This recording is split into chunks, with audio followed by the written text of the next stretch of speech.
Noticias de última hora, preste mucha atención. Claudia Garzón, puedo aportar pruebas y evidencias que en la investigación hasta el día de hoy no la tienen, las tengo yo. Para la Fiscalía, Claudia Garzón mantenía un papel importante en la obtención de comodidades penitenciarias buscadas por el narcotraficante Leandro Norero. Claudia Garzón, exintegrante de la Comisión de Pacificación de Cárceles durante el gobierno de Guillermo Lasso, asegura que puede aportar evidencias y pruebas de lo que ella trabajó en 180 días en los que, afirma, su vida estuvo en riesgo, y que por descubrir irregularidades de miembros dentro del sistema penitenciario empezó a ser perseguida y le abrieron algunos procesos, denuncias, todo para callarla. Jamás usé mi investidura de ser pacificadora para algo diferente a hacer justicia. Tuve riesgo durante 180 días, sin embargo, di cumplimiento a un decreto presidencial, disminuir muertes, violencias y crueldades. Pude unir 8 líderes de estructuras de crimen organizado, me escuchaban totalmente a tal punto de en que en muchos momentos pude contener muertes, explicó la ciudadana colombiana que este viernes, 15 de marzo fue vinculada al caso Metástasis. Para la Fiscalía, Claudia Garzón desempeñaba un papel importante en la obtención de numerosas comodidades penitenciarias pretendidas por Leandro Norero, pues por medio de su gestión como miembro de la Comisión para el Diálogo Penitenciario y la Pacificación supuestamente direccionaba tratos privilegiados dentro del Centro de Rehabilitación de Cotopaxi en beneficio del líder del grupo organizado. Garzón recordó que fue un decreto presidencial firmado por el entonces presidente Guillermo Lasso el que le hizo parte de la Comisión de Pacificación de Cárceles. No me invitó cualquier persona, fue la máxima autoridad de un país quien confió en las capacidades de una mujer reconocida por un tema de humanización y transformación. La vinculada en calidad de colaboradora de una estructura criminal liderada por el narcotraficante Leandro Norero aseguró que se une a la indagación en este caso porque puede aportar pruebas y evidencias que, resaltó, en la investigación hasta el día de hoy no las tiene la Fiscalía, pero ella sí. No dio mayores detalles de ese tema, pues terminó diciendo, seguiré humanizando y transformando, porque cree en la justicia y está del lado de ella y de los organismos de la seguridad. Jamás le intimaré al delincuente y si tengo que ser perseguida por humana, que me sigan persiguiendo, mas no por corruptible, concluyó. La fiscal general, Diana Salazar, solicitó al juez de la Corte Nacional Felipe Córdoba que para Garzón, el exasambleísta de la Revolución Ciudadana Ronnie Aleaga, para la exfiscal provincial del Guayas Yanina Villagómez y para otras 10 personas vinculadas se les ordene prisión preventiva. Al menos las 5 primeras defensas que han participado en la diligencia califican como desproporcionada la solicitud y creen que deben definirse medidas alternativas a la privación de la libertad. Para Garzón, Aleaga y 2 procesados más, la Fiscalía solicitó una orden de localización y captura, de conformidad con lo establecido en el artículo 10 del reglamento de la Interpol, Policía Internacional, para que sean trasladados al Ecuador y que puedan enfrentar a la justicia y el proceso penal. Luego de casi 5 horas de audiencia, el juez Córdoba suspendió la diligencia informando que el receso durará 1 hora. La reinstalación de la audiencia está definida para las 14:45 de este viernes, 15 de marzo. Arrancará con la intervención del abogado Luis Orellana, quien representa al procesado Juan Pablo J. Faltan 8 defensas por intervenir antes de que se conozca si el juez de la Corte Nacional suspende o no la diligencia para entrar a deliberar sobre las medidas cautelares que dispondrá en esta causa por delincuencia organizada. En más noticias. Fiscalía pide para Ronnie Aleaga prisión preventiva y una orden de localización y captura para Interpol. Ante la posibilidad de injerencia sobre el proceso y posibles riesgos para el equipo que investiga, Fiscalía pide para los 13 procesados prisión preventiva. Para la fiscal general Diana Salazar la única medida cautelar adecuada para los 13 nuevos colaboradores de la cúpula criminal del caso Metástasis era la prisión preventiva. Por ello, la mañana de este viernes, 15 de marzo, la titular de la Fiscalía solicitó al juez de la Corte Nacional de Justicia, Felipe Córdoba, que disponga para todos esa medida cautelar de orden personal y así se posibilite que asistan al procesamiento y evitar cualquier injerencia en la causa judicial. Horas antes, en el arranque de la audiencia de vinculación, Salazar ubicó a los 13 procesados por el delito de delincuencia organizada como colaboradores de una estructura criminal que fue liderada por el narcotraficante Leandro Norero, la cual tenía como objetivo obtener fallos judiciales favorables, beneficios penitenciarios y acceder a información privilegiada de la policía y la fiscalía. Norero, a quien se le conocía con el alias del Patrón, buscaba que todos los objetivos de la empresa criminal conformada lleguen no solo a él, sino a sus familiares y cercanos a la organización que mantenía. Según la Fiscalía, la estructura se habría conformado en mayo de 2022 y duró hasta el 3 de octubre de ese mismo año, fecha en la que fue asesinado Norero al interior del Centro de Privación de la Libertad de Cotopaxi, en La Tacunga. Entre los vinculados está el exasambleísta de la Revolución Ciudadana, Ronnie Aleaga, la exfiscal provincial de Guayas, Janina Villagómez, y la académica, Miriam Delgado y la colombiana, Claudia Garzón, ambas exintegrantes de la Comisión de Pacificación de Cárceles durante el gobierno de Guillermo Lasso. La lista de vinculados la completan los empresarios Helio, Ángel, Marcel y Eduardo, Romel, ex administrador de una constructora, los guías penitenciarios Caterine y Carlos, la teniente de policía y perito Doris, y Juan Pablo, proveedor de insumos médicos a hospitales públicos de Guayaquil y al momento es procesado por el delito de peculado. La Fiscalía tiene claro que del expediente se desprenden los suficientes elementos de convicción para pedir al juez de la Corte Nacional, Felipe Córdoba, vincule a todos los sospechosos a una instrucción fiscal por el delito de delincuencia organizada que ha permanecido abierta 91 días de los 120 días dispuestos. Los elementos expuestos fueron diálogos, vídeos, fotos, mensajes de audio que habrían sido ubicados en varios celulares de propiedad de Soltero que han sido explotados durante la etapa preprocesal de investigación previa y en el decurso de la instrucción fiscal.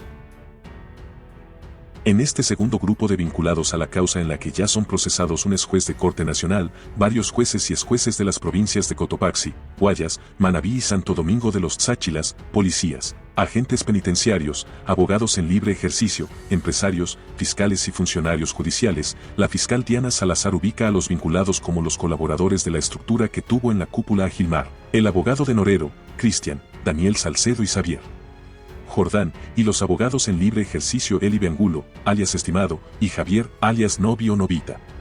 Salazar justificó el pedido de prisión preventiva solicitado en información del propio expediente del caso Metástasis en el que se encontraron datos y conversaciones que revelan el nivel de poder e injerencia política, por ejemplo en el caso de Aleaga y el movimiento político por el que fue asambleísta, la posibilidad de que estando en libertad los procesados puedan atentar contra el equipo de fiscales y policías que investigan el caso o puedan obstaculizar la investigación a través de la red de influencias en funcionarios judiciales que han demostrado tener la mayor parte de los vinculados.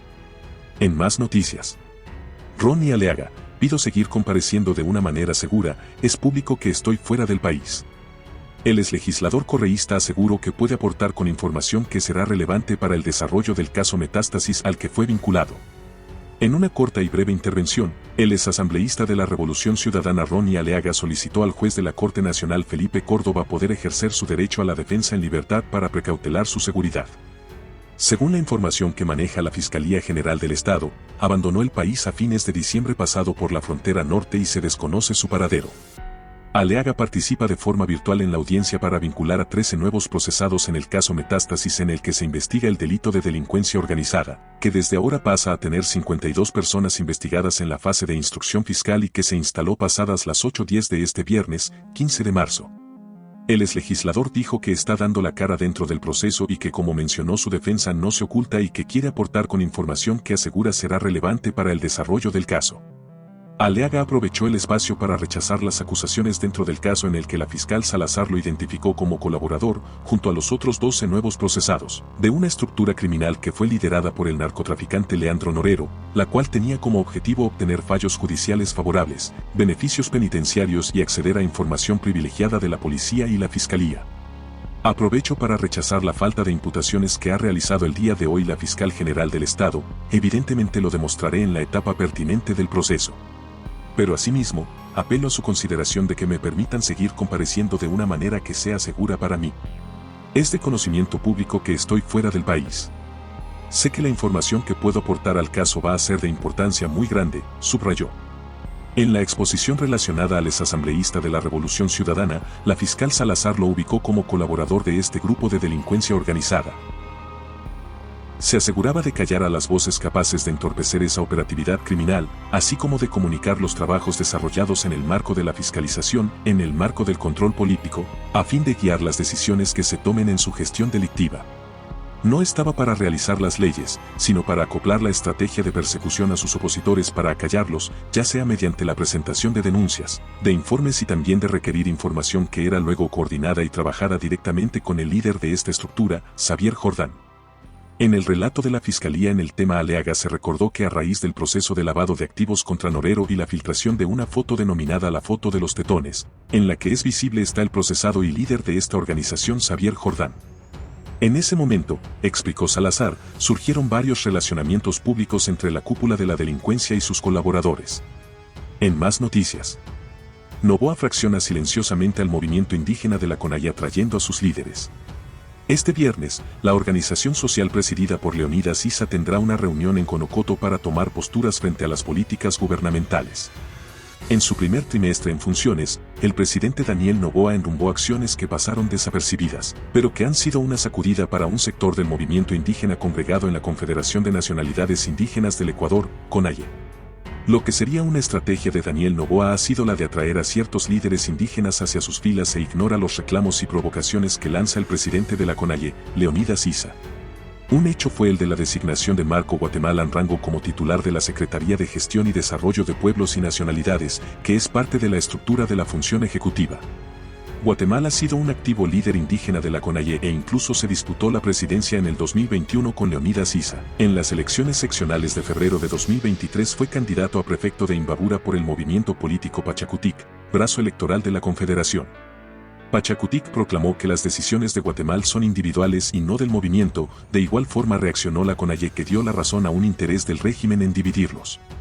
Esta acción busca debilitar la unidad del movimiento indígena en un momento crucial donde nos encontramos en firme oposición a las políticas antipopulares del gobierno, se apuntó en un comunicado del 8 de febrero de 2024. En esta coyuntura, con sorpresa se enteraron de que la Confederación de Nacionalidades Indígenas de la Amazonía, CONFENIAE, solicitó al Consejo Nacional Electoral, CNE, ser calificados para hacer campaña política por el sí a las 11 preguntas de la consulta popular y referéndum del 21 de abril, propuestas por Daniel Noboa y el expresidente Guillermo Lasso. La CONFENIAE es una filial de la CONAIE y miembro activa en las protestas antigubernamentales, aunque en esta ocasión, José Sachpuenchir, representante legal y presidente de la agrupación, había hecho esta solicitud, aunque el CNE lo rechazó porque incumplía uno de los requisitos. Esto ocurrió, pese a que la CONAIE mantiene una postura por el no y tildan de ser una consulta mañosa.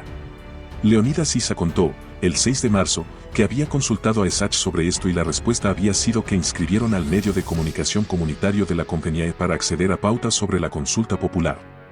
Pero, sobre la solicitud de inscripción para hacer campaña es algo que investigarán, dijo Issa y exigió a los demás dirigentes de la agrupación tomar medidas. En un video publicado en redes sociales, Issa llamó a las organizaciones de base a estar unidos para tener la fuerza y enfrentar una lucha en los territorios si el gobierno nacional sigue insistiendo. En este país no hay cabida para la minería, no son territorios desérticos, advirtió. Issa responsabilizó a Daniel Noboa de tener una posición hostil en contra de los pueblos indígenas por buscar inversiones mineras y lo exhortó a demostrar si es un absoluto oportunista o un demócrata, por señalar que pedirán a la Corte Constitucional una mora para cerrar el campo petrolero en Yasuní y Teté. A esos señalamientos no hay réplica desde el Palacio de Gobierno. En más noticias.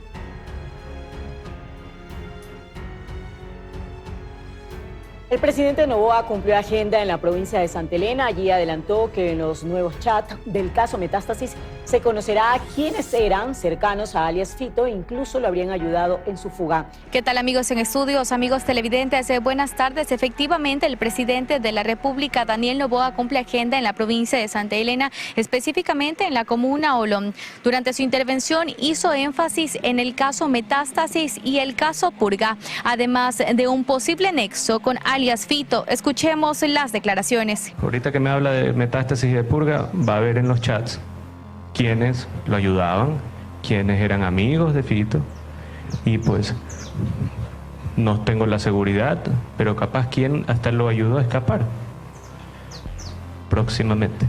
El gobierno está que le da todos los recursos a la fiscal para que ataque, le da a los policías, le da los informes del CIES, le pone la UNACE, le pone pues todo el sistema de logística de parte del Estado. Significa que el Estado está trabajando duro en la lucha contra la corrupción. La cantidad de amenazas que hemos recibido la fiscal y yo, los dos, es porque los dos estamos luchando para cambiar este país. Y bien, la máxima autoridad presidió el gabinete sectorial productivo dentro de la Casa Comunal conjuntamente con el Ministerio de Agricultura, Ministerio de Producción, Ministerio de Trabajo y Ministerio de Turismo. A esta hora de la tarde, en esta comuna específicamente, se desarrolla una feria de emprendimiento con actores locales de la provincia.